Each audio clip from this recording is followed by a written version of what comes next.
నమస్తే friends. Welcome back to our channel. ఎలా ఉన్నారండి అందరూ? బాగున్నారా? వర్క్ ఎలా జరుగుతుందండి అందరికీ? చాలా బిజీనే ఉండుంటారు అందరూ. ఓకే. ఈ డిజైన్ చూడండి. ఈ డిజైన్ లయన్స్ డిజైన్ అండి. మేమైతే దీన్ని వర్షం డిజైన్ అంటామండి. అండ్ ది పైపింగ్ లైన్ చూడండి. నేను ఈ పైపింగ్ లైన్ గురించి చెప్పాలనుకుంటున్నా ఈ వీడియోలో. అయితే లాస్ట్ వరకు చూడండి. లాస్ట్‌లో చెప్తాను దీని గురించి. ఏంటంటే ఈ డిజైన్‌కి బుటీస్ రాలేదండి. ఈ బుటీస్ మనం వేరే డిజైన్ బుటీస్ ఇవ్వడం జరిగింది. సింగిల్ బుటీసే ఇచ్చుకున్నాము. కస్టమర్ షార్ట్ హ్యాండే అడిగారు దీనికి. లాంగ్ హ్యాండ్, ఎల్బో హ్యాండ్‌కి బుటీస్ వచ్చాయి. డిజైన్‌లో వచ్చిన బుటీసే. హ్యాండ్‌తో పాటు బుటీస్ కూడా వచ్చాయి గానీ వాళ్ళు అట్లా వద్దన్నారు.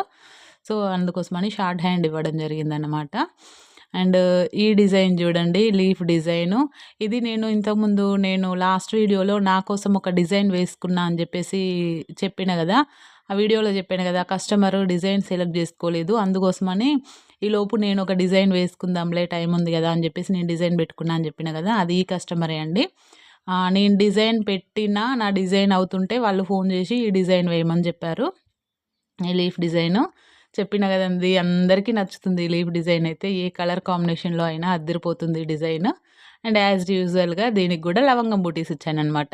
And back neck, front neck ఇలా వచ్చాయి. డిజైన్ మాత్రం ఇది ఒక ట్రెండ్, ఒక ఊపు ఊపుతుందన్న డిజైన్ అనమాట. ఇంకా 2 డిజైన్స్ ఉన్నాయి. ఇవి నేను వేయాల్సిన డిజైన్స్. ఇంకా 2 డిజైన్స్ ఉన్నాయి. పండగ తర్వాత వేస్తానవి. ఆల్మోస్ట్ ఒక 11 డిజైన్స్ వరకు ఉన్నాయండి పండగ తర్వాత వేయాల్సినవి.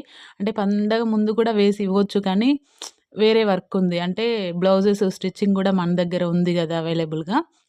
అంటే బ్లౌజెస్ చాలా ఇవ్వాల్సున్నాయి పండగకు. శారీ ఫాల్స్ ఉన్నాయి. అందుకోసమని దానికి దీనికి సెట్ అవ్వట్లేదు. ఇవైతే అంత అర్జెంట్ కాదు గదా! పండగ తర్వాతే అన్నారు గదా! అని జెప్పేసి ఈ వర్క్ మిషన్ మాత్రం ఆపినము. ఆపి ఆ పని జూసుకుంటున్నాం. పండగ తర్వాత ఇగ డిజైన్స్ మొదలుపెట్టాలి మళ్ళీ. ఈ డిజైన్ జూడండి. ఇంతకుముందు చూపెట్టిన ఆ డిజైన్ వేస్తున్నప్పుడే ఈ కస్టమర్ గూడా వచ్చారండి. అండ్ ఈ డిజైన్ జూసి నాకు గూడా ఇలాంటి డిజైనే వేయండి అని చెప్పేసి ఈ డిజైన్ మాత్రం సెలెక్ట్ జేసుకున్నారు. వాళ్ళకి గూడా షార్ట్ హ్యాండే అడిగారండి. ఇప్పుడు ఈ పైపింగ్ లైన్ గురించి అన్నాను గదా! చూడండి పైపింగ్ లైను. ఇంతకుముందు డిజైన్‌కి ఉన్న పైపింగ్ లైను, ఈ డిజైన్‌కి ఉన్న పైపింగ్ లైన్ అబ్జర్వ్ చేయండి మీకు. ఒకసారి మళ్ళీ బ్యాక్ రివర్స్ ఎళ్ళైనా ఒకసారి చూడండి.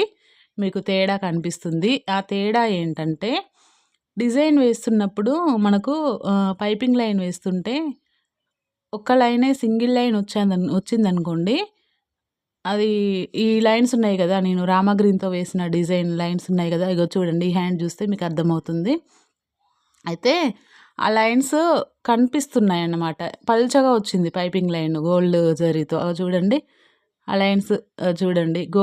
గోల్డ్ లైన్ పైపింగ్ లైన్ కింద నుంచి ఆ లైన్ ఈ పైకొచ్చిన లైన్స్ అనేవి కనిపిస్తున్నాయి. సో, అది ఎట్లా బావుండదు గదా! పైపింగ్ లైన్ థిక్‌గా ఉంటే బావుంటుంది గదా! అని జెప్పేసి నేను డిజైన్ అంతా అయిపోయిన తర్వాత మళ్ళీ బ్యాకొచ్చేసి ఇది ఇప్పుడు ఈ లైన్స్ అన్నీ ఫార్వర్డ్ జేసేసి పైపింగ్ లైన్ దగ్గరకొచ్చి స్టాప్ జేసేసి మళ్ళీ నేను ఆ పైపింగ్ లైన్ ఇది మళ్ళీ డబల్‌గా ఇవ్వడం జరిగిందనమాట. అందుకే చూడండి ఎంత ఉబ్బెత్తుగా వచ్చిందో. మనం పైపింగ్ థ్రెడ్ యూజ్ చేసినట్టు వచ్చింది లావుగా. కొంతమంది పైపింగ్ థ్రెడ్ గూడా యూజ్ జేస్తారు ఇలాంటి వాటికి. కానీ నాకైతే అలవాటు లేదండి. నేనెప్పుడు అట్లా చేయలేదు. అది గూడా ఒక ట్రయల్ చేయాలి అని అనుకుంటున్నా గానీ ఎప్పుడు కుదరట్లేదు. అలా చేస్తే గూడా మనకు ఇగ డబల్ ఇచ్చుకున్నా గానీ ఏంటి పైపింగ్ లైన్ కూడా థ్రెడ్ గూడా కనిపిస్తది ఇలాంటి వాటికి. కాబట్టి మళ్ళీ డబల్ ఇచ్చుకోవాల్సొస్తది. చూడండి నేను మళ్ళీ ఇస్తున్నా. ఆల్రెడీ ఒకసారి వచ్చింది గోల్డ్ జరీతో. మళ్ళీ నేను డిజైన్ బ్యాకొచ్చేసేసి మళ్ళీ ఇస్తున్నా చూడండి. ఇట్లా ఇవ్వడం వల్ల కస్టమర్‌కి గూడా ఇప్పుడు ఇది మనం యాజ్ ఇట్ ఈజ్ ఒకటేసారి వేసి ఇచ్చామనుకోండి, చూడండి తేడా చూడండి. అది డబల్ వచ్చిన దానికి, సింగిల్ వచ్చిన దానికి తేడా ఎంత తేడా ఉందో.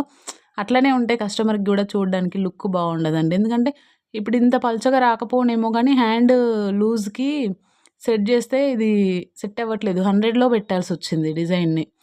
సో, అందుకోసమే 100లో పెట్టినాం గాబట్టి అంత పల్చగా వచ్చింది. కొంచెం తగ్గిస్తే మరీ అంత పల్చగా రాకుండేదేమో. సో, ఇగ మరీ అంత పల్చగా ఉంటే మనకే నచ్చట్లేదు. కస్టమర్‌కి ఎట్లా నచ్చుద్ది జెప్పండి? మనం జేసిన వర్క్ మనకు గూడా సాటిస్ఫాక్షన్ ఉండాలి గదా!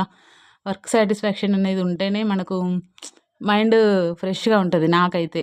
నాకు ఆ వర్క్ ఇంకా కొంచెం ఇంకా వేరేలాగా చేస్తే బాగుండేదేమో అనే ఫీలింగ్ నాకు వచ్చిందంటే నాకు అస్సలు ఇక మనశ్శాంతి ఉండదండి. అందుకోసమని అది ఇలా చేశానండి. ఓకే. ఈ ఐడియా ఎలా అనిపించింది మీకు? మీరెప్పుడైనా ఇలా చేశారా? ఇలాంటి ఇంకా ఏమైనా మీ దగ్గర ఐడియాస్ ఉంటే నాతో షేర్ చేసుకోండి తప్పకుండా. అండ్ వీడియోకి ఒక లైక్ చేయండి. కొత్తగా చూస్తున్న వాళ్ళైతే ఛానల్‌ని సబ్స్క్రైబ్ చేసుకోండి.